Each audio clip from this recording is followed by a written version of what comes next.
አንደኛ ሳሙኤል ምዕራፍ 7 የቂርያትይዓሪም ሰዎች መጥተው የእግዚአብሔርን ታቦት ይዘው ወጡ።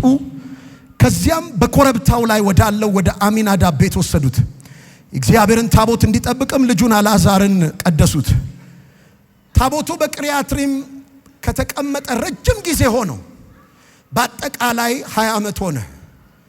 የእስራኤል ሕዝብ ሁሉ አዘነ፣ እግዚአብሔርንም ፈለገ።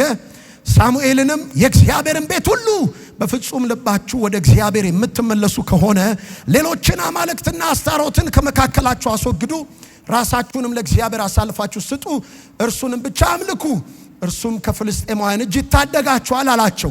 ስለዚህ እስራኤላውያን የበዓልንና የአስታሮትን አማልክት አስወግደው እግዚአብሔርን ብቻ አመለኩ።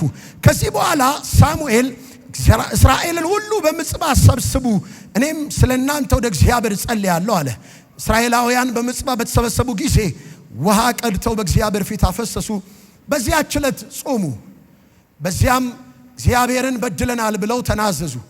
ሳሙኤልም በምጽጳ ዳኛ ሆኖ እስራኤልን ያስተዳድር ነበር። እስራኤል በምጽጳ መሰብሰባቸውን ፍልስጤማውያን በሰሙ ጊዜ የፍልስጤማውያን ገዦች ሊወጓቸው ወጡ። እስራኤላውያንም ይህን ሲሰሙ ፍልስጤማውያንን ፈሩ። ሳሙኤልንም አምላካችን እግዚአብሔር ከፍልስጤማውያን እጅ ያድነን ዘንድ ስለኛ ወደ እርሱ መጸለይህን አታቋርጥ አሉት።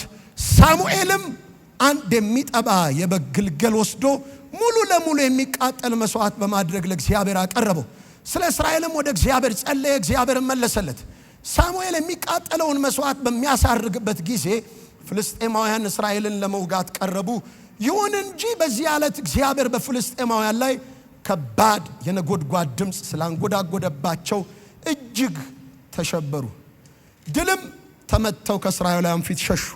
እስራኤላውያንም ከምጽጳ ወጥተው ፍልስጤማውያንን በየመንገዱ እየገደሉ ከቤት ካር በታች እስካለው ስፍራ ድረስ አሳደዷቸው። ከዚህ በኋላ ሳሙኤል አንድ ድንጋይ ወስዶ በምጽጳና በሼን መካከል አቆመው። ስሙንም እግዚአብሔር እስካሁን ድረስ ረድቶናል ሲል አቤን ኤዘር ብሎ ጠራው። እስኪ ጩሁና እግዚአብሔር እስካሁን ድረስ ረድቶኛል በሉ እስኪ።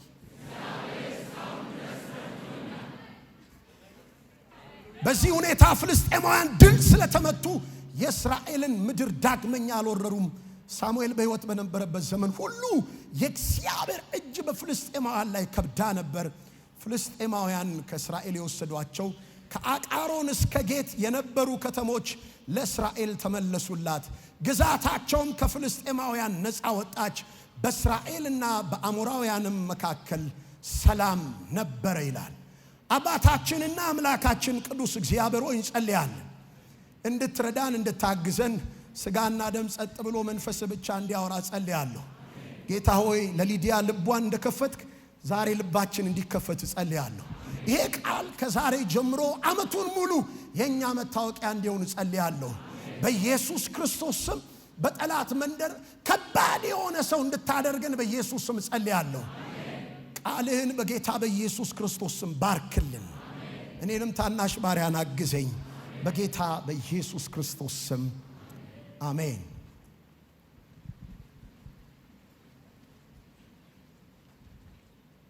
ሃሌሉያ ሃሌሉያ። እሺ ያም ይባላል የአምላክ የኢትዮጵያ አዲስ ኪዳን ካህናት ቤተ ክርስቲያን አዲስ አበባ አጥቢያ አገልጋይ ነኝ። አንድ ቆንጂዬ ሚስትና አንድ ቆንጂዬ ልጅ አለኝ። ኢየሱስ ጌታ ነው። ሚስትህን በሸንጎ ፊት አወድስ ይላል ቃሉ። እንዳትቃወሙኝ።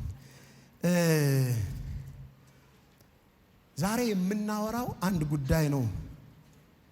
በትልቁ ህይወታችን ላይ አስፈላጊ የሆነ ነገር ነው ብዬ አምናለሁ። እኔ በህይወቴ 3 ነገር ጸልያለሁ። ጌታ ምስክሬ ነው። ኤቭሪ ዴይ ጸልያለሁ። ወክ ያረኩኝ ጸልያለሁ። ትዝ ሲለኝ ጸልያለሁ። 3 ጸሎት ጸልያለሁ። አንደኛው እግዚአብሔር ሆይ አመሰግንሃለሁ ብዬ ጸልያለሁ። ሁለተኛው እግዚአብሔር ሆይ ምህረት አድርግልኝ ብዬ ጸልያለሁ። ሶስተኛው እግዚአብሔር ሆይ እርዳኝ ብዬ ጸልያለሁ። ዛሬ ከጸሎት መሃል አንዱን ነው የምነግራችሁ። እንደዚህ ብላችሁ ጻፉ። ርዕስ የምትጽፉ ሰዎች እግዚአብሔር ሲረዳ ቫይኮፕራሲያና ማዲካንታ ዛሬ አንድ ሰው የእግዚአብሔር የእርዳታ መንገድ ውስጥ ዘወር ብሎ ይገባል። ዘንድሮ እግዚአብሔር ሲረዳቸው ከሚታዩ ሰዎች መካከል ስምሽ ይገባል። ወይኔ ቆይ አሁን እዚህ ጋር መጥተው የሆነ ሰው አሸሮች መጥተው በጣም ሱፍ የለበሱ እዚህ ጋር የሆነ ነገር ያደረጉ ጥቁር መነጽር ያደረጉ ሰዎች ና እንዴ ጠቅላይ ሚኒስትሩ ይፈልጓል ብትባል እኮ በሰላም ነው? አረ በጣም በሰላም ነው፣ ደስ የሚል ነገር አለ ላንተ ብትባሉ ከዚህ ራሱ ስትወጡ ሻካ ምናምን ነው የምትሉት። ሊረዳችሁ ነው ተብላችኋል። ከብዙ ፋይል መካከል ተደውሎልህ የፋይሉ መደምደሚያ ዛሬ አሁን ደረሰ እና ቶሎ ባስቸኳይ ብትባሉ ምንም ምሳ እየበላው ነው አትሉ እንዴ? ሊያንቁለ ምን አልከኝ ነው የምትለው። ተንደርድረ ነው የምትገባው እዛ ቢሮ። ዛሬ እንደዚህ ይሆናል። የአንድ ሰው ስም ዘንድሮ እግዚአብሔር ረዳቸው ሲባል እንትናን ረዳት ይባላል። እናንተ ዘሩስ በኢየሱስ ስም እግዚአብሔር ረዳቸው ሲባል የመጀመሪያ እናንተ ትጠቀሳላችሁ። አጠገባችሁ ያለውን ሰው እንደዚህ በሉት፣ አይዞ እግዚአብሔር ይረዳል በሉት። አረ ቆይ ልንገ እኮ አሁን እኮ ምራቅህን በሙላት ነው ያለ። ይረዳኛል፣ ሊረዳኝ ነው፣ ሰዓቱ ደረሰ ነው የምልህ። ላሞቅህ እንዳይመስልህ ትንቢታዊ ቃል ነው ይዤልህ የመጣሁት። እግዚአብሔር ዘንድሮ ይረዳሻል። ዘንድሮ አንተና ቤትን ይረዳል። ልጆችን እግዚአብሔር ዘንድሮ ይረዳቸዋል። እስቲ ጩና ይረዳኛል በሉ እስኪ ድገሙና ይረዳኛል። እግዚአብሔር ሲረዳ ይኸውላችሁ፣ ዝም ብላችሁ ዘመኑን ቼክ አድርጉት። እንዲም ስታደርጉ የሚሰማው ዜና በጣም አሰቃቂ ነው። ዘንድሮ እግዚአብሔር ካረዳ ምንም ነገር ሊሆን አይችልም። እኔ ደግሞ ዛሬ ቃል ይዤ ልመጥቻለሁ። እወዳችኋለሁ ጌታን I love you so much። እግዚአብሔር ዘንድሮ ይረዳችኋል። ካልረዳ ቁጭ ብለህ ሌሎችን ሲረዳ እያጨበጨብክ ነው የምትኖረው። ግን አንድ ቀን አንድ አሰራር አለው። እግዚአብሔር ይመጣል፣ በስም ባድራሻ ይመጣል። እና የተሳካላቸውን ሰዎች ስታዩ ተረድተው ነው። ወይ የጨለማው መንግስት ረድቷቸዋል፣ ወይ የሰማዩ መንግስት ረድቷቸዋል። ከዚህ ውጪ ምንም አይነት የተሳካለት ሰው ልታያትችል። እነሱ እኮ ሙጠንጢን አሰርቶ ነው ይባላል። ወይ ደግሞ እኔ ከልጅነቱ ጀምሮ ሳየው በቃ ዝም ብሎ ተደፍቶ አባ ይላል።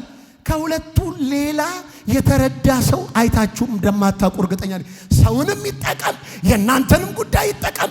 ግን እግዚአብሔር ረድቷቸዋል ወይ ደግሞ ሌሎችን ስታዩቸው የጨለማው መንግስት ረድቷቸዋል። ሁሉ ጊዜ የተረዱ ሰዎች ናቸው ስኬታማ የሚሆኑት። አሁን ቆይ ውጊያ የበዛባችሁ ሰዎች እስኪ እጃችሁን አሳዩ። አትፍሩ። እሺ ሰይጣን በሁሉ ቦታ ይገኛል። አብረን እናወራ። በሁሉ ቦታ ይገኛል። እሺ ሁሉን ይችላል። እሺ ሁሉ አለው። ሪሶርስ አያባክንም። ውጊያ ከበዛብህ ጉዳይ አለው ካንተ ጋር። ሪሶርስ አያባክንም። ከእንትኑ ሳልፎ እንትኑ ሳልፎ እንትኑ ምን ነው የኔስ ጉዳይ በዛ ካልክ የሆነ ነገር አይቶብነው ጨለማ ዓለም ላይ አንተ ከተለቀቅ የሆነ ጉዳይ ሲሰራ አይቷል። ስለዚህ ባለ በሌለ ኃይሉ አንተ ጋር ውጊያ ያበዛል። ቆይ ጌታ ኢየሱስ ሲወለድ ታይቶ የማይታወቅ ጉዳይ እኮ ነው። ከ2 ዓመት በታች ያለውን ሁሉ እምሽክ አድርጉልኛል። ዲኤንኤ መርመራችሁን ነው ዮሴፍ ቤት ወይም ሌዋዊ የሆነውን ሁሉ አላለም። በቃ ምንም ሪሶርስ አያባክንም። እሱ ከተወለደ በቃ መጨፍጨፍ ነው። 30 ዓመት እስኪሆነው ዝም ነው ያለው። ምንም አይነት ነገር ተጽፎልን አናገኝም።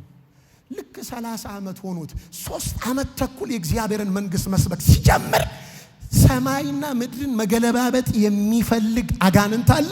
እሱ ሁሉ ነው መጥቶ ላዩ ላይ ሊሰፍርበት የፈለገው። በዚህ በሰው በኩል በነገስታት በኩል በጓደኞቹ በኩል አሳልፎ እንዲሸጠው በማድረግ በዚህ የተለያየ አቅጣጫ ላይ ውጊያ በዝቶብሃል ማለት ነገ ላይ የታየው ነገር አለ። ስለዚህ እዛ እንዳትደርስ ነው ማቆም የፈለገው። ግን ዛሬ መለኮት ይረዳሃል። አልፈህ ትሄዳለህ። ይኸውላችሁ እኔ በጣም ወዳቸው ሰዎች አሉ። አንደኛ ዊሊያም ጄ ሲሞር የሚባል ሰውዬ ታውቃላችሁ? አሜሪካ ውስጥ አዙዛ ስትሪት የሚባለውን ሪቫይቫል በሱ ነው የጀመረው። ይሄ ሰውዬ ማለት ስሌቭ ነበር። ወላጆቹ በሙሉ ባሪያ ነበሩ። ለባሪያ ንግድ ነው የሚቀጥለው። አሪፍ ነው ትከሻው፣ ይሄ ጥሩ ዋጋ ያወጣል እየተባለ ነው ያደገው። አንድ ቀን የሚረዳ የእግዚአብሔር እጅ መጣበት። በሱ አማካኝነት ሚሊዮኖች ወደ እግዚአብሔር መንግስት መጡ። ካትሪን ኩልማንን ይዋት በጣም ትንሽዬ ከተማ ውስጥ እዚህ ግቢ የማትባል ሴት ነበረች። አንድ ቀን የሚረዳ የእግዚአብሔር እጅ መጣባት። ድንገት ይኸውላችሁ ባይዘው በካትሪን ኩልማን አገልግሎት እስከ ዛሬ ድረስ ሂሊንግ አይደለም ራችሁ ሚራክል ማለት ተአምራት 2 ሚሊዮን ሬጂስተርድ ሚራክል ነው የተመዘገበው። ሬናርድ ቦንኬን ይሁት እዚህ ግባ የሚባል ሰው አይደለም። እንግሊዘኛ አይችልም። አሁንም ድረስ ሲያወራ አይታችሁት ከሆነ ኮልተፍ ይላል። አንድ ቀን አገልጋይ ቀርቶ ነው እንካስኪ ተብሎ ማይኩ ተሰጠው። አደበላለቀው። መለኮት ከሱ ጋር ነበረ። እስከ ዛሬ ድረስ በሱ አገልግሎት 73 ሚሊዮን ሰዎች ወደ እግዚአብሔር መንግስት መጥተዋል። ልጨምርላችሁ ኢቫን ሮበርት የሚባል በ1904 የዌልስን ሪቫይቫል ያስነሳ በ26 ዓመቱ የተነሳ ሰው ነው። ይሄ ሰውዬ በማይኒንግ እንትን ውስጥ ነበር የነበረው። ከሰል ነው ዝም ብሎ የሚያመርተውና ጭሱ ውስጥ ነው የኖረው እና ባይብሉን ጭሱ እንዳያበላሽበት የሆነች ጉድጓድ ቆፍሮ እንደዚህ ባይብሉን ይከታል።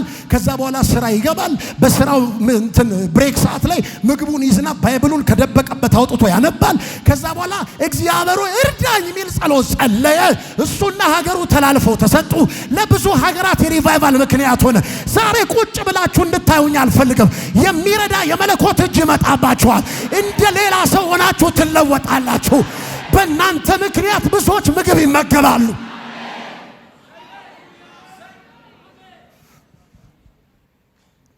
ቀልድ እንዳይመስላችሁ፣ ካረዳችሁ አይሆንም።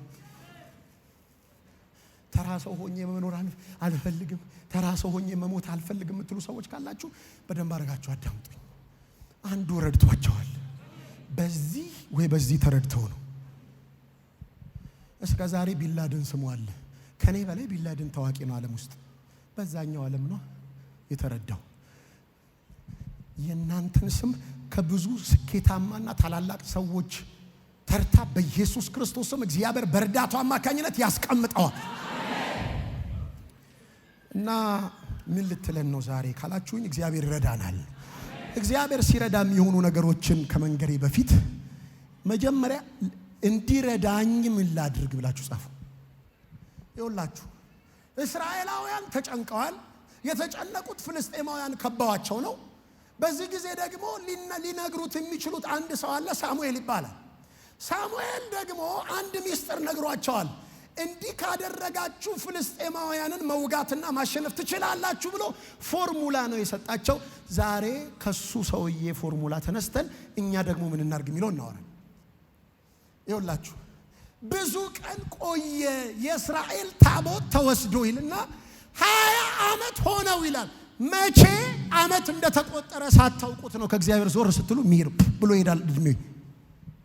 እና እንደዚህ ያላቸው ተጨንቃችኋል። አዎ ማድረግ ያለባችሁን ነገሮች እነግራችኋለሁ። 5 ነገር እዚህ ላይ ትማራላችሁ። 3ቱን ነው የምነግራችሁ፣ 2ቱን አላወራውም፣ አልፈዋለሁ ነግሬያችሁ። አንደኛ ይላል በፍጹም ልባችሁ ወደ እግዚአብሔር ተመለሱ ይላል። ይኸውላችሁ የዚህ ሀገር የፖሊስ መጥሪያ ቁጥር ስንት ነው? ፖሊስ ጋር ደውሎ የሚያውቅ ሰው የለም? 991 ነው።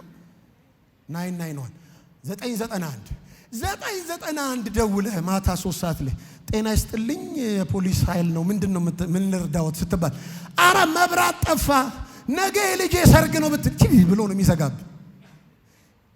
እንዴት አክሰስ ማድረግ እንዳለብህ ካላወቅ ያንን እርዳታ ማግኘት አትችልም። እንዲህ ይላል። ይቅርታ በጣም ትግስተኛ ከሆነ ቴሌ ደውለ 904 ደውለ ዜሮን ይጫኑ ሲባል ቋንቋ ይቀይሩ ሲባል አልፋ 0 ጤና ይስጥልኝ ኢትዮ ቴሌኮም ምን ልርዳዎት ስትባል ተዘርፌ ነው ትላል። ይቅርታ ይሄ የቴሌ ስልክ ነው ወደ ፖሊስ 991 ደውል ይሉሃል። እና ትክክለኛውን ቁጥር ካልደወልክ ትክክለኛውን የሆነ እርዳታ ልታገኝ አትችል። አሁን እግዚአብሔር እርዳኝ እንላለን። ዝም ሰማይ አረው ያል ዝም። ዛሬ የሆነ ፎርሙላ እንይዛለን። በሱ በኩል እግዚአብሔርን አክሰስ እናደርገዋለን። ይኸው ልብ እግዚአብሔርን ሳይፈልግ በፍጹም ልብ ወደ እግዚአብሔር ሳትዞር እርዳኝ እያልከው እንዴት አንዳንድ ባይዘው የእግዚአብሔር እርዳታ ያስፈልገኝ የምትሉ ሰዎች ካላችሁ በጣም ተሳስታችኋል። ኖርማል ሆናችሁ ማለፍ ነው የፈለጋችሁት ማለት ነው። እስራኤል በዛን ጊዜ በጣም ብዙ አማልክቶች አሉ በዙሪያዋ። አምላኮቼ ናቸው እያለች ታመልካለች። የተጠራችው አንድ ያህዌን እንድታመልክ ነው። ብዙ አስታሮት እዚህ ጋር ሰብስባለች። ሳሙኤል እንደዚህ ያላቸው እርዳታ ትፈልጋላችሁ? ታዲያ እነዚህ ሁሉ ምን ይሰራሉ ዙሪያችሁ? አሁን እኛ ወዳለው እያልነው ነው። በዚህ በኩል ሌላ ነገር ወዳለው እንላለን። ለሁለት ጌቶች መገዛት አትችሉም ተብለን ለገንዘብም ለእግዚአብሔር መገዛት እያማረን እንዴት! አሁን ዛሬ ጌታ እየጠየቀን ነው እኛን። እናንተን ብያለሁ አላልኩም። እኛን እየጠየቀ እንዴት ልርዳሽ? አሁን ቁጭ ማለት ሰለችህ አይደል? አዎ። መስራት ፈለግክ አይደል? አዎ። እሺ እየሰራህ ምንም ነገር የለህም አይደል? አዎ። እርዳታ ትፈልጋለህ አይደል? አዎ። እንግዲያውስ ታዲያ ዞር ዞር በልና ፈትሻ ራስህን። እስቲ ሰርች አድርጉ ልባችሁ ውስጥ። ኢንተርኔት ሰርች እንደሚደረግ ቼክ አድርጉ ልባችሁ ላይ። ገንዘብ ብላችሁ ጻፉና ልባችሁ ድው ድው ድው ካለ አንሳልኝ በሉት፣ አልችልም በሉት፣ አልፈቅድልህም በሉት። የመጀመሪያው መንገድ እሱ ነው። ሁለተኛ አስታሮትና አማልክትን ከመካከላችሁ አስወግዱ። እግዚአብሔር ብቻ በሉ እስኪ። እግዚአብሔር ብቻ በሉ እስኪ። በዘራችሁ፣ በመንገዳችሁ፣ በመውጣት መግባታችሁ፣ ማታ ማታ ስትተኙ ቀኔን እሰልላለሁ በሉና እስኪ ቼክ አርጉ። ደብዬብህ ይሆን ደባል ወዳለሁ እርዳኝ በሉት። እግዚአብሔር ብቻ።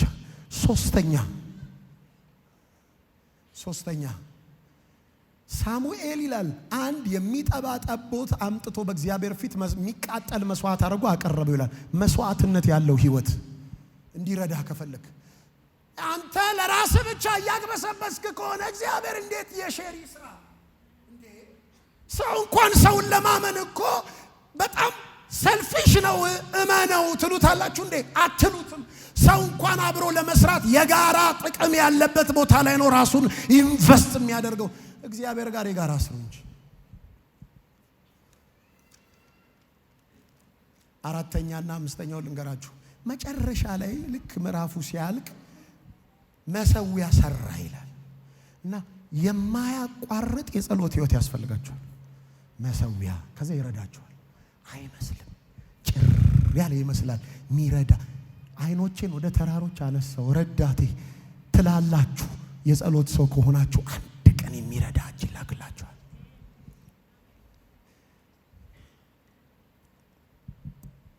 ኢየሱስ ጌታን። እሺ አሁን እንደዚህ ብላችሁ ጻፉ። ወደ ዋናው ቦታዬ መጥቻለሁ። ሲረዳን ብላችሁ ጻፉ። እግዚአብሔር ሲረዳን፣ ሲረዳ እንደዚህ ይላል መጽሐፍ ሲናገር። ሳሙኤል የሚቃጠለውን መስዋዕት በሚያሳርግበት ጊዜ ፍልስጤማውያን እስራኤልን ለመውጋት ተቃረቡ። ይሁን እንጂ ማርዱ ቫሲያ ካባ በዚህ ዕለት እግዚአብሔር በፍልስጤማውያን ላይ ከባድ የነጎድጓድ ድምፅ አመጣባቸው። እጅግ ተሸበሩ፣ ድል ተመቱ ይላል። የመጀመሪያው እግዚአብሔር ሲረዳ የሚያደርገው ጣልቃ ይገባል። አንተና ጠላቶች መካከል ጣልቃ ይገባል። ኖ ሞር ስሌቨሪ ይላል። ከዚህ በኋላ ልታስገብሯቸው አትችሉም። ከዚህ በኋላ ልታስለቀሷቸው አትችሉም። ከዚህ በኋላ ልትበዘብዟቸው አትችሉም። እኔ ጣልቃ ገብቻለሁ ይላል። ዛሬ ማለዳ እንደዚህ ጸልይላችኋለሁ። የእግዚአብሔር እርዳታ በጣልቃ ገብነት በኢየሱስ ስም ሕይወታችሁ ላይ ይከለጥ። እናንተና ነገሮቻችሁ መካከል እግዚአብሔር ጣልቃ ይገባል። ጠላታችሁ እየመጣ ነው። አሁን ቢመጣ ችግር የለውም። ዛሬ የእግዚአብሔር እርዳታ ኢኒሼት ይደረጋል በሕይወታችሁ። በኢየሱስ ስም ጣልቃ ይገባላችኋል። በትዳራችሁ ጣልቃ ይገባል። ይኸው ሊወጓቸው ቀረቡ ነው የሚለው። ወጓቸው ይላል አይልም። እግዚአብሔር ረድኤታቸው ሲሆን እነሱና ጠላቶቻቸው መካከል ጣልቃ ገባ። ይኸው እንዲህ ብላችሁ ታውቃላችሁ ወይ? ተብላችሁ ወንድ ነህ ንካው እስኪ ነው እያለሁ ተባብላችሁ ታውቃላችሁ? ሲባል ሰምታችሁ ታውቃላችሁ? ንካው እስኪ ወይ አንተ እናትህ ወልዳለች እስኪ ንካው። ምን ማለት ነው? ጣልቃ ገብቼለታለሁ ነው። ዛሬ ለጠላታችሁ እንዲህ ይባላል። የኃይል መመጣጠን ላይኖራችሁ ይችላል። ግድ የላችሁም። አንድ ኃይለኛ አባት አላችሁ። ጣልቃ ይገባና ትነካውና ዋ ይኸውላችሁ ሁለት ሰዎች ልንገራችሁ። አንደኛው ላባ ነው። ላባ እየገሰገሰ ቤተ ዘመዶቹን ሁሉ ሰብስቦ መጣበት ይላል። በህልም ተገለጠና እንኳን ወደ ኋላ ልትመልሰው እንኳን እንደገና ባሪያ ልታደርገው ይቀርና በክፉ ቃል ማርዴቮሳባያ ገባ ለአንድ ሰው ጣልቃ በኢየሱስ ስም። እኔ አገልግሎት ህይወቴ ላይ ትዳሬ ላይ እንዲህ አይነት ድምፅ በኢየሱስ ስም ገባ። ይኸው መጣና እኔ እየሳልኩ ስለማወራ ነው ምስቀው። ይቅርታ አድርጉልኝ። 3D ነው ማንበብ ያለባችሁ ባይብል እና መጣና ንካው ወንድ ነህ አይደለም መንካት በክፉ ቃል ትናገረውና እና እንደዚህ ያለ እየተናነቀው እንደዚህ ያለው ብዙ ማድረግ ይችል ነበር። አንተ ላይ ማለት እንዲህ የተገታተረ ይመስለኝ አምሮኝ ነበር። ግን ምንድነው የሚያቆነጠንጥ? የአባቶች አምላክ በሌሊት መጣና በክፉ ቃል እንኳን እንዳትናገረው አለኝ። 21 ቀን ላንተ ባሪያ ያደረከው ይበቃል። ይኸውላችሁ ላባ ማለት የሚያነጣ ማለት ነው። 21 ዓመት ያሸው ጊዜ ይበቃል። ደሞዙን 10 ጊዜ የቀያየርክበት ጊዜ ይበቃል። አሁን ግን አይደለም ሌላ ነገር ልታረገው ይቀርና በክፉ ቃል ጣልቃ ይገባላችኋል። ኧረ አንድ ሰው ይጩና ጣልቃ የሚገባ አለ በሉ እስኪ።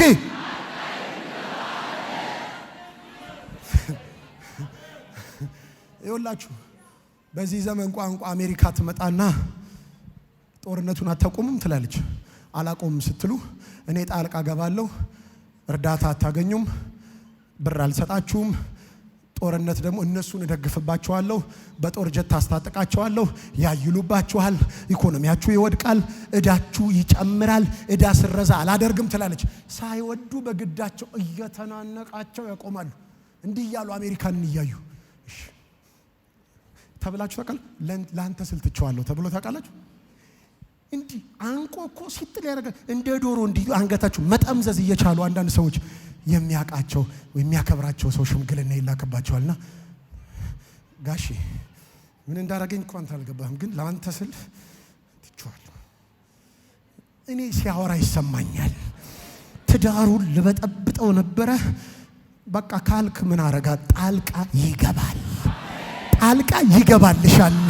ለቅሶ የሰለቻችሁ፣ መውደቅ የሰለቻችሁ፣ ህይወታችሁ አልለወጥ ያለ አዙሪት የሆነ ህይወት ያደከማችሁ ሰዎች ዛሬ ማለዳ አንድ ነገር ነግራችኋለሁ። እግዚአብሔር ጣልቃ ይገባልሃል። የነጎድጓድ ድምፅ ተሰማ ነው የሚለው እግዚአብሔር ከሰማይ ልጆቼ አለ። ለኔ እንዲህ አይነት ድምፅ ይሰማል። እስቲ እንዲህ አድርጉና ጣልቃ ይገባል በሉ እስኪ። አንድ ቀን እየጸለይን ትንቢት ይመጣልና በግሩፕ እየጸለይን ነው የዛሬ ብዙ ዓመት እና እየተጸለየ እግዚአብሔር ይባርካችኋል፣ በጣም ብዙ ነገስታት ራሱ ማማከር ትጀምራላችሁ፣ በኢኮኖሚ ይባርካችኋል፣ በጣም ጃያንት ሰዎች ትሆናላችሁ፣ እግዚአብሔር በእናንተ ይሰራል ምናምን ይባላል። እኛ አሜን አሜን ትንቢት ለምደን አንዱ ሄዶ ማለት ነው የምትተነብየዋ ሴት እግር ላይ ወድቆ ነገ ለምን ልቸገር ብሎን ማለት ነው እግሯን ይዞ አሜን አሜን ይላል። ነገ ለምን ትቸገራለህ? ተው አሜን በል፣ ተው ይሻላል። ብዙዎችን አርበድብዷል። ማንም የቆመ ቢመስለው እንዳይወድቅ ይጠንቀቅ ይላል። በራስ ማስተዋል አትደገፍ ተብሎ ተጽፏል።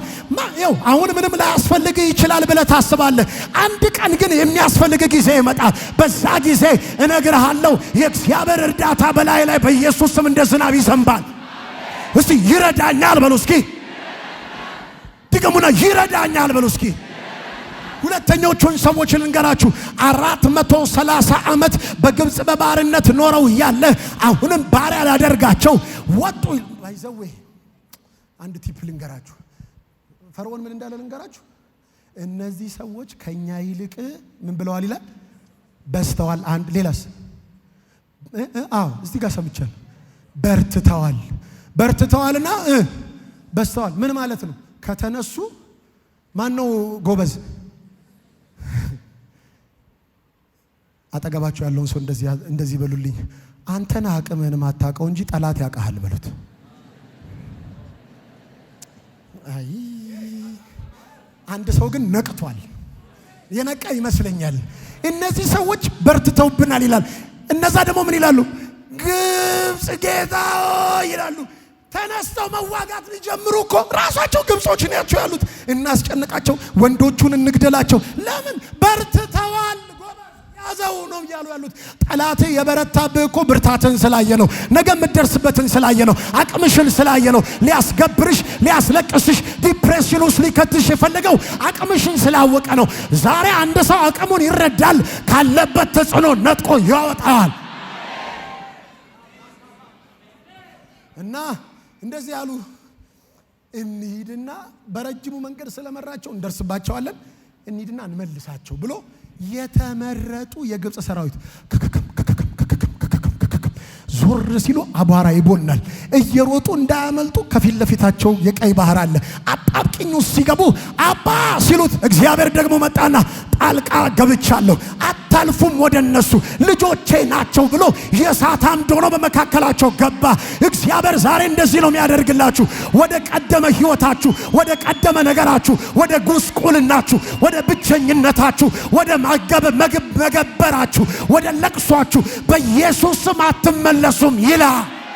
እስቲ አንድ ሰው ይጩና አልመለስም ይበል።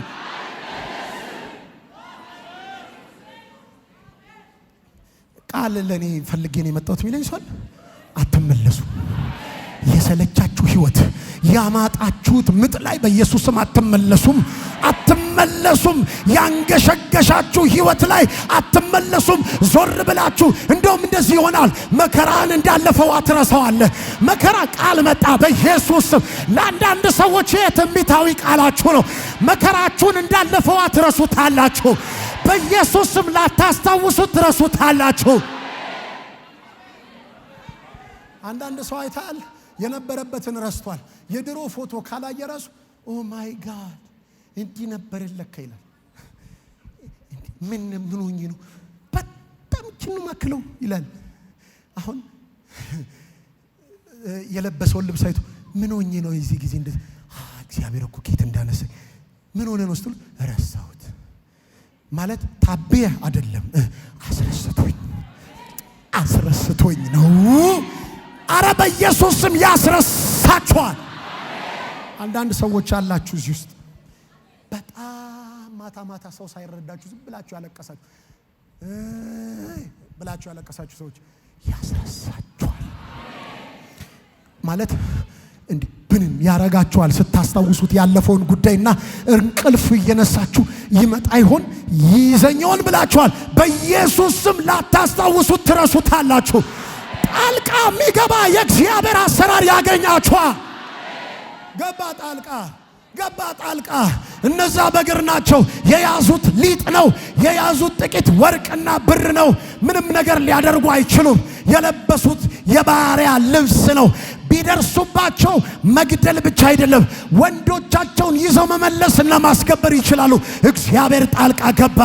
ወንዶችና ሴቶች ልጆቼ ናቸው፣ የበኩር ልጄ ነው። እንደውም አለ እስከ ዛሬ ያያችኋቸውን ግብፃውያን ለዘላለም አታዩአቸው። ለምን? እኔ ጣልቃ ገብቻለሁ። ዞር ስትሉ እኔን ነው የምታገኙት፣ ግብፅን አታዩአትም። በኢየሱስ ስም እንዲህ ያለ አደራረግ በኢየሱስ ስም ያገኛችኋል።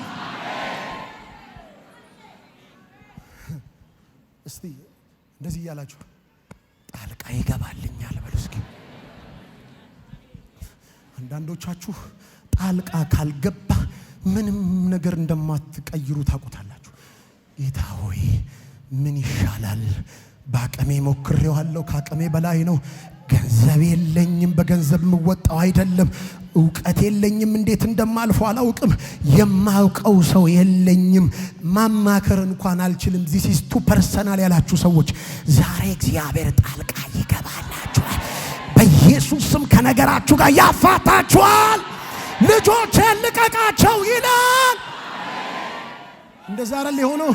ጎብጣ እየሄደች እያለ መጣና እንደዚህ ያደረገ ፈታት። ቀና በያላት። እንዴት በሰንበት እንዴት ታረጋለህ ሲሉት እንደዚህ አለ፣ የአብርሃም ልጅ ሆና ሳለ ለሷ የተፈቀደ አይደለም። የማይገባችሁን የተሸከማችሁ ሰዎች ዛሬ ማለዳ የሚገላግል የእግዚአብሔር ጣት ይመጣላችሁ። ታቁታላችሁ። this is not my destiny እያላችሁ ነው። እየተጣላችሁ ነው ከኮንፈርት ዞናችሁ ጋር። መቼ ነው ቀኝና ሊድ እያላችሁ ነው ያላችሁት። ይመጣል። ጭር ያለ ይመስላል። ይመጣልሻል። በድካማችሁ የሚራራ ሊቀ ካህን አላችሁ። ህመማችሁ ይገባዋል። እስቲ ጩና ይሄ ለኔ አይገባኝም በሉ እስኪ። ቆይ በሉ ስላልኳችሁ ነው አንዳንዶቻችሁ ያላችሁት። ጎብጣለች፣ ማንም ያስተዋላት የለም። ትመጣለች፣ ቸርች ከነ ጉብጠቷ ትወጣለች። ሌዋውያን አሉ፣ ከነ ጉብጠቷ ትወጣለች። ታመልካለች ያህዌን፣ ከነ ጉብጠቷ ትወጣለች። አንድ ቀን ጣልቃ የሚገባ መጣ። ሕይወት ሰጪ ጌታ መጣ። አጥንቶችን በሆድ ውስጥ የሚያዋድዳቸው እግዚአብሔር መጣ። መለኮት መጣ። አንድ ቀን እንደዚህ ሆነ። ሌላ ቀን ላይ ሲመጣ አይደለም ያገኛት። ገና በመጣ በመጀመሪያው ቀን ቀና በይ ሲለ ቀና ብላ ሄደች። እና የሚቆጡ እያሉ ቀና ብለ ትሄዳለህ። የሚያጉረመርሙ እያሉ እግዚአብሔር ይረዳሃል። አስደናቂ የሆነ ምስክርነት ካንደበት ይወጣ። እስቲ ጩና ይሄ ለኔ አይገባኝም በሉ እስኪ። ምን አይገባኝም እንዳላችሁ የምታውቁት እናንተ ናችሁ። አይገባችሁም ማለት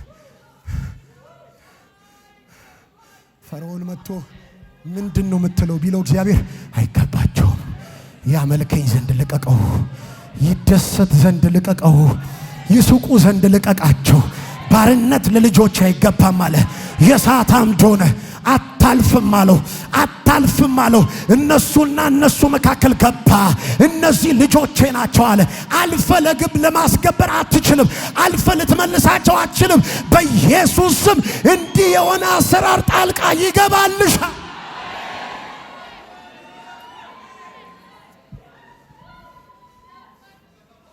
አትችሉም። አንዳንዱን አንችለው ጣልቃ ካልገባ አይሆንም። ክፉ ሰዎች አሉ። ህይወታችሁ እንደዚህ አድርገው መያዝ የሚፈልጉ በእናንተ መሰቃየት የሚጠቀሙ ሰዎች አሉ።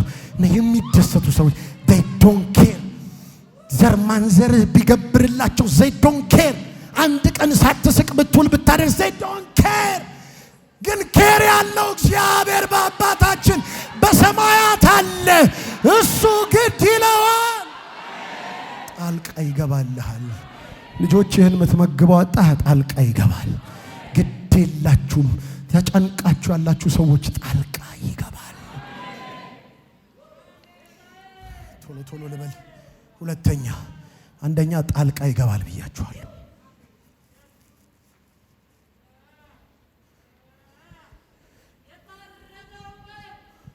አጠገባችሁ ያለውን ሰው እንደዚህ በሉት፣ አይዞህ ትንሽ ታገስ፣ ጣልቃም ይገባል በሉት።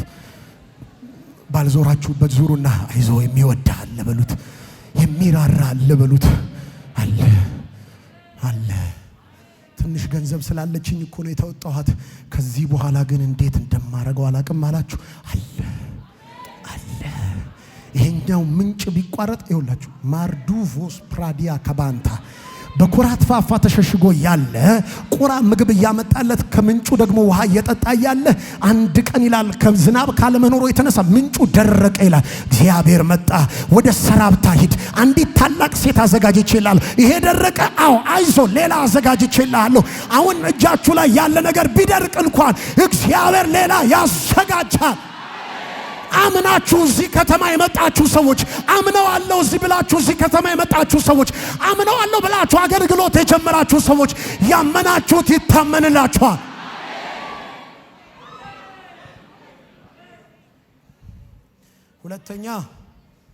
ሁለተኛ እንደዚህ ይላል መጽሐፍ ሲናገር ባይዘዌ በዚህ ሁኔታ ይላል። አንድ ነገር ልንገራችሁ። ፍልስጤማውያን ድል ስለተመቱ የእግዚአብሔር የእስራኤልን ምድር ዳግመኛ አልወረሩም ይልና ሳሙኤል በሕይወት በነበረበት ዘመን ሁሉ የእግዚአብሔር እጅ በፍልስጤማውያን ላይ ከብዳ ነበር። እንዴት? ቆይ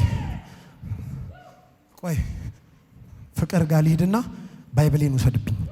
ሂድ ውሰደው። መድረክ ላይ እጅ ከብዶብኝ አምሮት አለ እኮ መውሰድ። እጁ ከብዳለች ማለት እንዲህ ነው። ይጫነዋል። የመውሰድ አምሮት ሊኖረው ይችላል። እጁ ከብዳበታለች። ጠላት እየጎመጀ ይቀራል። እግዚአብሔር ከኛ ጋር ባይሆን እስራኤል እንዲህ ይበል፣ እግዚአብሔር ከኛ ጋር ባይሆን ሰዎች ቁጣቸው በላያችን በነደደ ጊዜ በዚያን ጊዜ ሕያዋን ሳለን በዋጡን ነበር። በዚያን ጊዜ በነፍሳችን ላይ ፈሳሽ ባለፈ ነበር። ነገር ግን ይላል ለጥርሳቸው ንክሻ እየቋመጡ እየጎመጁ ቆይ እንደዚህ በሉት። አጠገባችሁ ያለውን ሰው እንኳን ሊበላ አይቀምስህም በሉት። አይቀምስም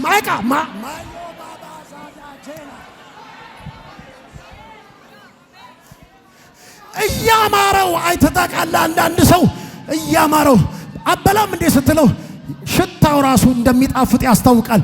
ጨዋት ብላ ብሎኛል ይላል። እየጎመጀ ነው የሚቀረው። ጠቅልዬ በበላውት ይላል።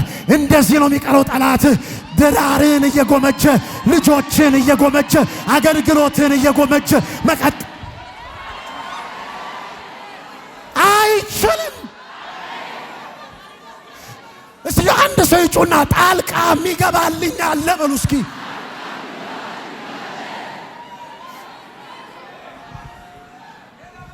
ክስ ጠምጥመው በሌላ ነገር ውስጥ ሊከቱ ተዘጋጁ አይደል? ጣልቃ የሚገባልህ አለ። የሚሟግ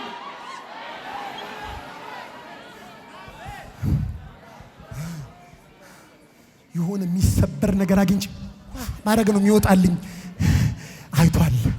ኤሎራን ያያለ፣ ልጄን ያያለ፣ ትዳሬን ያያለ። እንዲህ በበላው እያማረው ይቀራል። አረ እያማረው ይቀራል። እንኳን ሊበላና ሊጎርሰው ነገርን በኢየሱስ ስም ለጥርሱ ንክሻ እንኳን አሳልፎ አይሰጠህም። አንተ አንድ እያለ እሺ 21 ዓመት አስገብሮታል፣ ባሪያ አድርጎታል።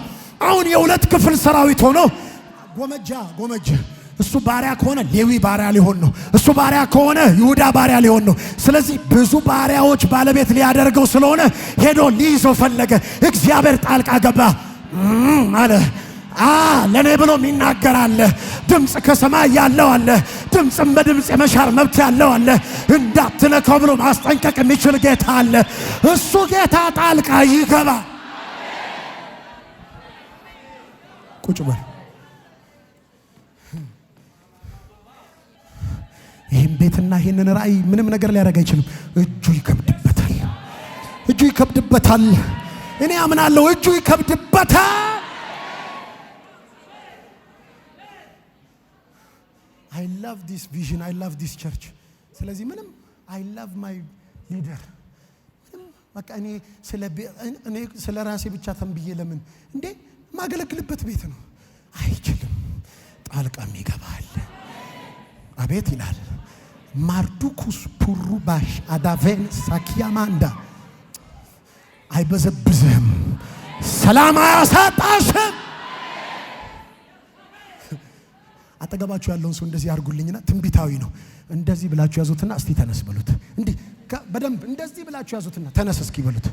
ወንድ ኮክ ተነስ በሉት። በቃ የበለጠ ኃይል አለ። አባትሽ ጫነዋል። እጁ ይከብድበታል በኢየሱስ።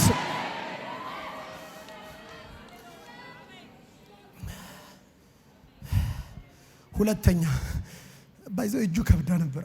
እኔ አክብቤበታለሁ መጽሐፌ ላይ። ከዛ ቁጥር 14 እንደዚህ ይላል፣ ፍልስጤማውያን ከእስራኤል የወሰዷቸው ከአቃሮን እስከ ጌት ከተማ የነበሩ ከተሞች ለእስራኤል ተመለሱላት። ሁለተኛ ምርኮ ነው። ሲረዳ ምርኮ ነው። ሲረዳ ምርኮ ተወሰደብኝ ያልከው ምርኮ ማለት በአንድ ወቅት ያንተ የነበረ አሁን እጅ ያልነበረ ከዛ በኋላ ግን እግዚአብሔር ጣልቃ ሲገባ መልሶ እጅ የከተተል ጉዳይ ማለት ነው። ምርኮ ማለት ዞር ስትል ነበረኝ እኮ። አንዳንዶቻችሁ መልካችሁን ይመልስላችኋል። በሐዘን ያጣችሁትን መልክ እንኳን ይመልስላችኋል። አንዳንዶቻችሁ አይናችሁ ይመለስላችኋል። እስራኤል ይኸውላችሁ ምርኮ ማለት እንደዚህ ብላችሁ ጻፉ። ምርኮ ማለት እናንተ ደክማችሁ አንድ፣ ሁለተኛ ጠላት በኃይል በልጧችሁ የተወሰደባችሁ ጉዳይ እጃችሁ ሲገባ ማለት ነው። አንደኛ ደክማችሁ ነው። እንዳይደክማችሁ አንድ ታሪክ ሰምቻለሁ። በደንብ አዳምጡኝ፣ እየጨረስኩ ነው። በደንብ አዳምጡኝ። አንድ ወቅት በጣም ኃይለኛ እሳት የነበረበት አንድ አገልጋይ አለና በጣም መድከም ጀመረ። በቃ ፖርኖግራፊ ነው፣ ማስተርቤሽን ውስጥ ገባ፣ ሱስ ውስጥ ገባ፣ ብዙ ነገር ውስጥ ገባና የዶሮ እሳቱን ጣለ እና ኢቭን ሶሻል ሚዲያ ላይ ከሴቶች ጋር ማውራት ጀመረና አንድ ቀን አንዷን ቤቴ ነይ ብሎ ቀጥሯት ብዙ ነገር ለማድረግ በቃ ተቀጣጥረው መጣች። አንድ ጓደኛውን መንፈስ ቅዱስ እዛ ሀገር ይሄ ልጅ እንዲናፍቀው አደረገ። በደም ስሙ እና ልጅቷን ይዞ ቤት ገብቶ ምግብ እራት እያበላት እያለ በር ተንኳኳ። ሲከፍት ጓደኛው ነው።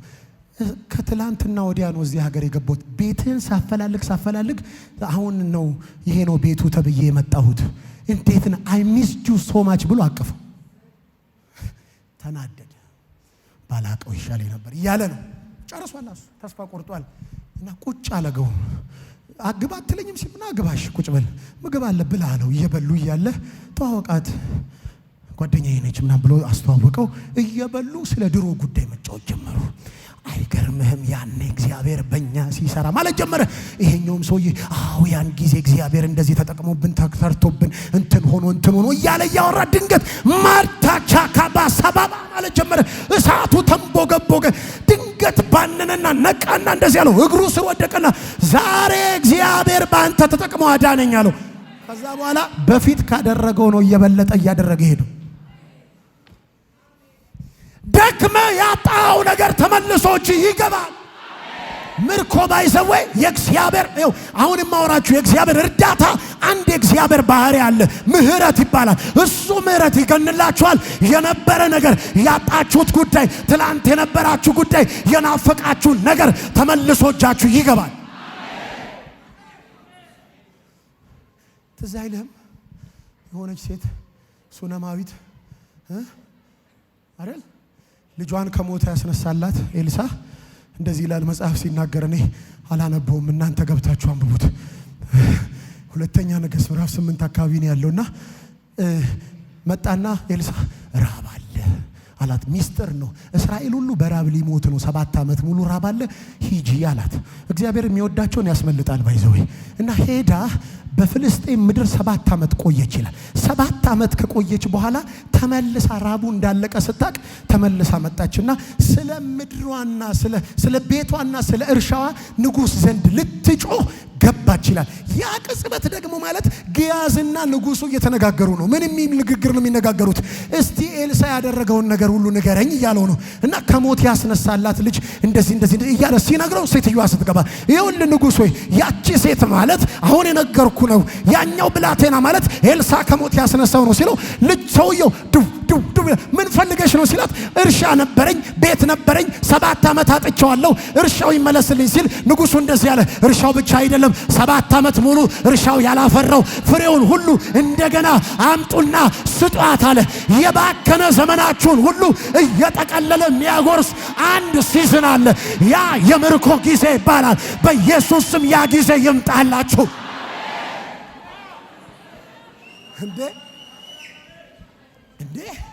እንዴ አለው አሰራር አለው። ቁጭ ብዬ 5 ዓመት ፈጀ 10 ዓመት ፈጀ እኮ ይኸው ጓደኞቼ ጥለውኝ ሄዱ አልኮይ።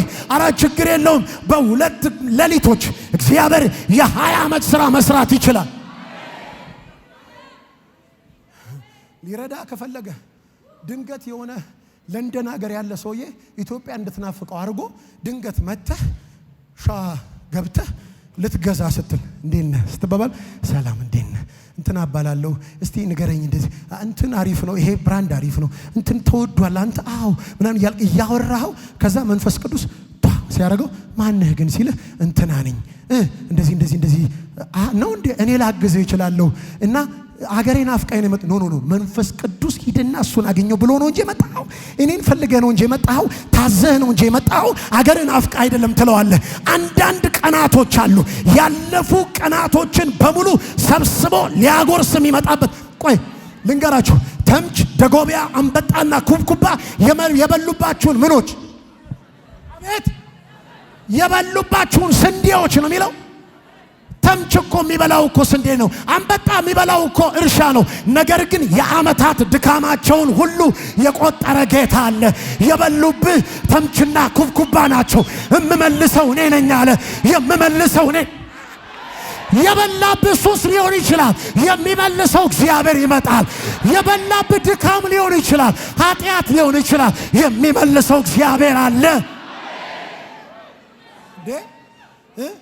የበሉባችሁን በቆሎች እመልሳለሁ አላለ። ስለ ማሽላ አላወራም። ዘንጋዳ አላወራም።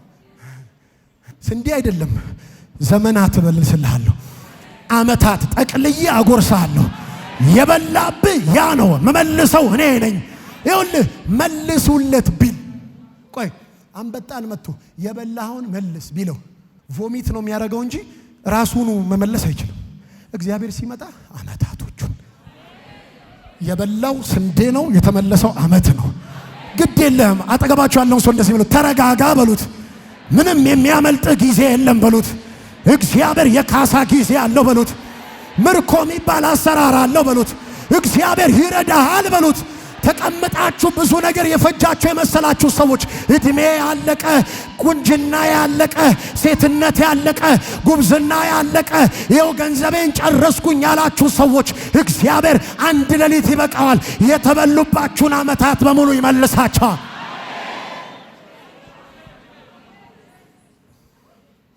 አይታችሁ ታውቃላችሁ። ፍጠን እንጂ እያላችሁት መኪናውን ፍጠን እንጂ አረ። ከዛ አጠገባችሁ የሆነ መኪና ብሎ ሲያልፍባችሁ አይታችሁ እንደዚህ መኪና ባረገው ብላችሁ ሄዳችሁ መብራት ይዞት ትደርሱበታላችሁ። እንዴ ያለው እናንተ በ30 እየሄዳችሁ ያለው መኪና ክፍያ ጣቢያ ላይ ሲደርስ ቆሟል። እንዴ ናችሁ እኩል ደረስን ሄዳችሁ መስሎን ነበረ። ተደራርሰናል አለ። አንድ ሲዝን አለ። ወድቃ አትቀርም፣ እንደ ተቀማ አትቀርም፣ ባዶ እንደሆንክ አትቀርም። አንድ ሲዝን አለው። ይኸው ሳላገባ ብዙ ዓመት ሆነኝ ያላችሁ ሰዎች አይዟችሁ፣ አንድ ሲዝን አለው። ሐና ቤት የመጣ እግዚአብሔር ፍናና ቤት የነበሩ 7 ልጆችን የሚያስረሳ አንድ ጀግና ወንድ ነው የሰጣት። እንዲህ ያለ አሰራር ቤታችሁ ይገባል። ዘና ብላችሁ ከዚህ ስትወጡ እንዲህ ብላችሁ ሂዱ፣ እንዲህ ብላችሁ ሂዱ። ተበልተ ስትባሉ አልተበላውም፣ ተቀምጦልኝ እያጠራቀመልኝ ነው። አረ ከስራ አለ እኮ አይ እያጠራቀመልኝ አላመመም እንዴ? ጤንነት አለ የዓመታት እያጠራቀመልኝ ነው። አዝነሽ አልነበረም ወይ ሄድሽው? እያጠራቀመልኝ ነው። አንድ አሰራር ገብቶኛል። እሱ እግዚአብሔር አንድ አሰራር አለው። ከዛ እንደዚህ ትላላችሁ። የምስጋና ፕሮግራም ጠርታችሁ ምን ሊል ነው ሲባል አትታበዩ፣ በኩራት አትናገሩ። እግዚአብሔር አዋቂ ነው፣ ስራውን ይመዝናል። ብዙ የወለደችው ደከመች። አቤት! አረ እንዲህ አይነት አሰራር ቤቴ ይገባል የሚል አንድ ሰው ይጩና ጣልቃ ይገባል በሉ እስኪ አለው። ቆይ ለምሳሌ ይኸው አገልግሎት የለኝ ምናምን የምትሉ ሰዎች ድንገት አንድ ቀን ልትዘምሩ ወጣችሁ ስለ ስሙ ነው ዛሬ ምን ዘምረው ስትሉ የሆነ ሰው ከዊልቸር ላይ ብድግ ቢል በቃ አለቀ። ቀንጨብ ይደረጋል። ከዛ ቲቪ ላይ ትፖስታለህ፣ የሆነ ነገር ላይ ትፖስታለህ፣ የሆነ ቦታ ትሄድ፣ ከዛ ይደወልልሃል። ስልክ ነው አሁን ማን ደውሎ እንትን አገልግሎት አለኝ ይቅርታ እንትን በዛ ምን ሆነ? ከፈተው ቁጭ ብላ አልነበረም? አይ ከፈተው ከነንትና እኩል አብረ ማገልገል። አዎ ከፈተው አንድ ድል ይበቃል። ምርኮ እግዚአብሔር አምላክ ጠቅልሎ ያጎርሳል። አንዳንድ ሰው ጉርሻውን አይተህ ታውቃለህ? ቀኑን ሙሉ እርቦ አንጀት ተጣብቆ ወይኔ እያልክ ድንገት ስቅባ ናስቲ ና ጥሩ ጊዜ ላይ ደርሳል ብሎ ጠቅልል አድርጎ አንዴ ሲያጎርስህ ቀኑን ሙሉ የራበ ራብ እንደ ዘጭ ትላለህ። አጠገባችሁ ያለው ሰው እንደዚህ ብሎ ትላለህ በሉት።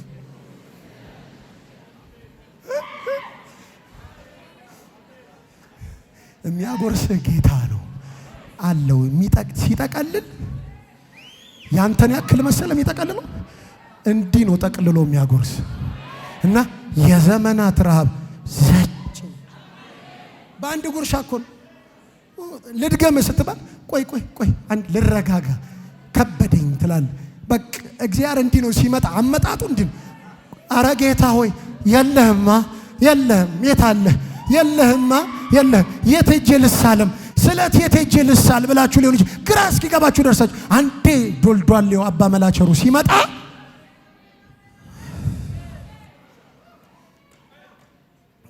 የመጨረሻ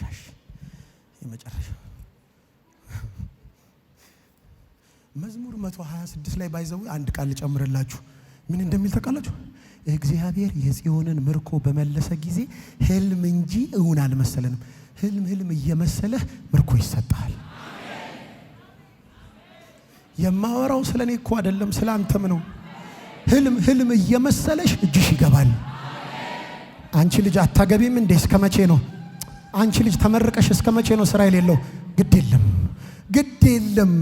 ብዙ ዓመት የሥራ ልምድ ካላቸው እኩል ተቀጥረሽ አስራት ይዘሽ እዚህ ጋር ስትቆሚ ትታያለሽ። የሚረዳ አለ እያልሽ ስለሰጠኝ አመሰግናለሁ እያልሽ ኧረ አንድ አሰራር ቤታችሁ ይጀምራል። የመጨረሻ ሶስተኛ፣ አንደኛ ጣልቃ ይገባል፣ ሁለተኛ ምርኮ ይመለሳል፣ ሶስተኛና የመጨረሻ ፍልስጤማውያን የወሰዱባቸው ምድር ለእስራኤል ተመለሱላት። ግዛታቸውም ከፍልስጤማውያን እጅ ነፃ ወጣች። አንድ በእስራኤልና በአሞራውያን መካከል ሰላም ነበረ። ሶስተኛ ጥበቃና ሰላም።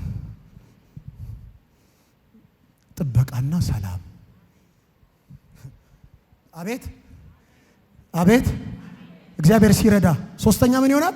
ጥበቃና እንደዚህ ትላላችሁ።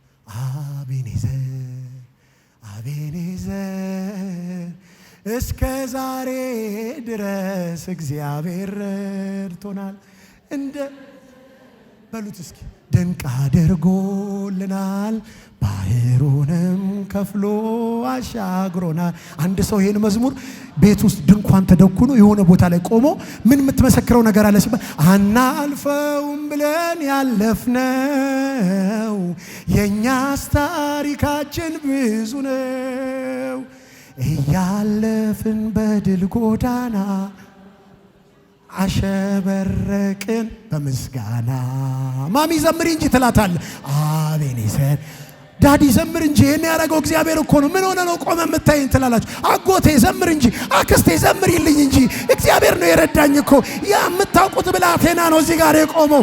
ዝም ብለ ተቀመጥ ካላላችሁኝም ወይ እግዚአብሔር መጣ አሰራሮቹን ቀየራቸው ትላላችሁ። ለምሳሌ ስለ እናንተ የሆነ ሰው ሰምቶ ያ ሰው ለሆነ ሰው ተናግሮ ያ ሰው ለሆነ ሰው ተናግሮ ያ የሚረዳችሁ ሰው ጋር ኢንፎርሜሽናችሁ ሊደርስ ይችላል። ድንገት እንዲህ ሲያደርግ ፎቶአችሁ እንደዚህ ብሎ እግዚአብሔር የርህራሄ ልብ የሆነ ሰው ከቶ በቃ ድንገት እኔ እኮ ምስክርነት ሰምታችሁ ስንት ጊዜ እንደምታውቁ እርግጠኛ ነኝ።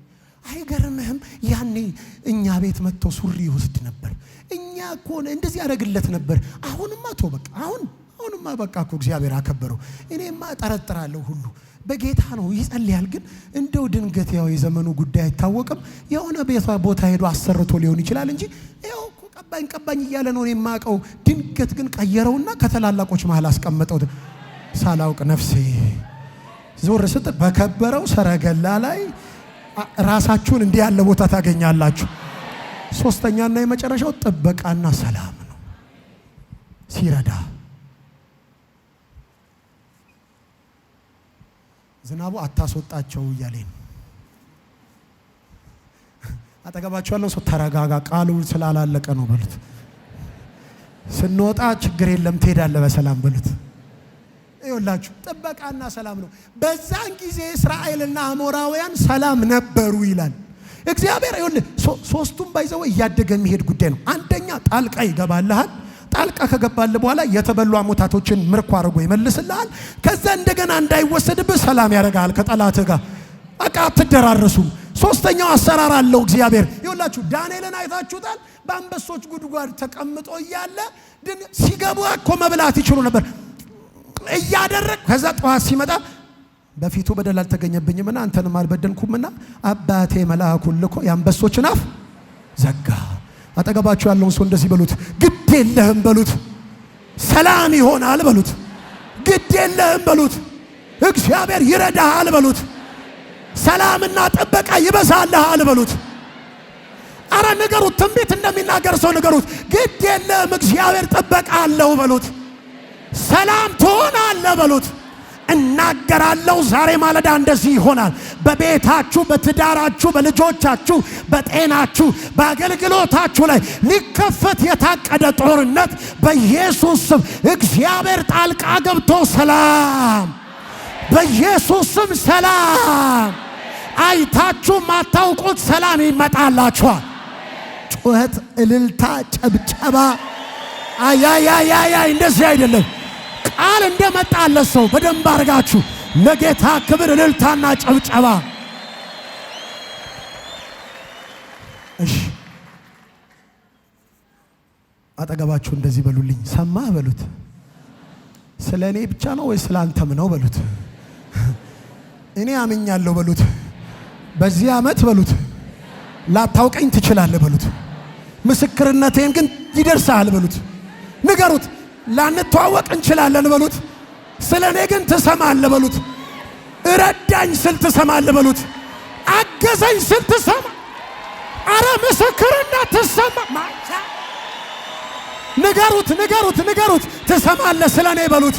በቅርብ ጊዜ ዜና ትሰማለህ በሉት። ፖፑላር የሆነ ኒውስ ውስጥ እግዚአብሔር ስማችሁን ይከተዋል። ከረዳቸው ሰዎች መካከል ስማችሁ ይወራል። ንገሩት፣ ንገሩት፣ ንገሩት። አሰራር አለው በሉት። እኔ አምላክ አለኝ በሉት። አደራረግ አለው በሉት። የማምነው ጌታ አለ በሉት። ይረዳኛል፣ ይረዳኛል። ታያለ በሉት፣ ታያለ በሉት። ስለ እኔ ነው የሚለኛል።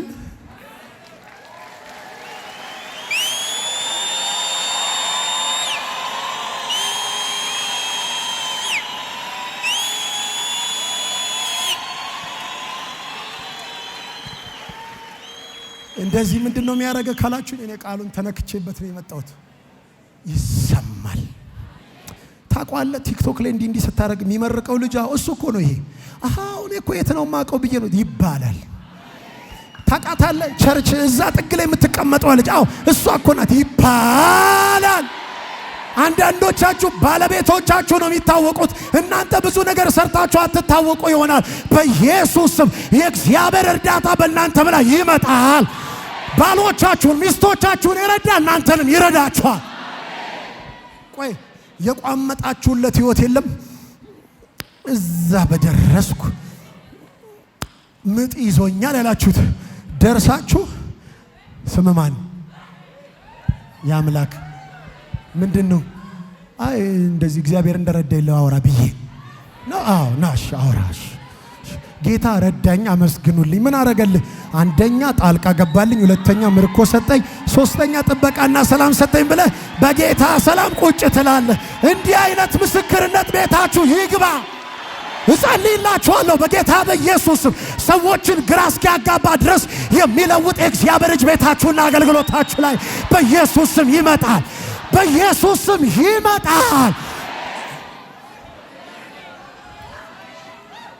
ይሰማል። አንድ ትንቢት ላውጅ። ስለ ሀገሬ ነገሥታት ይሰማሉ።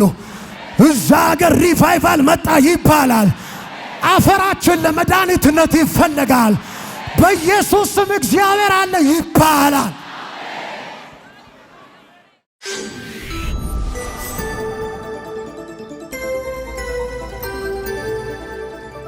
ወንጌል ይለውጣል።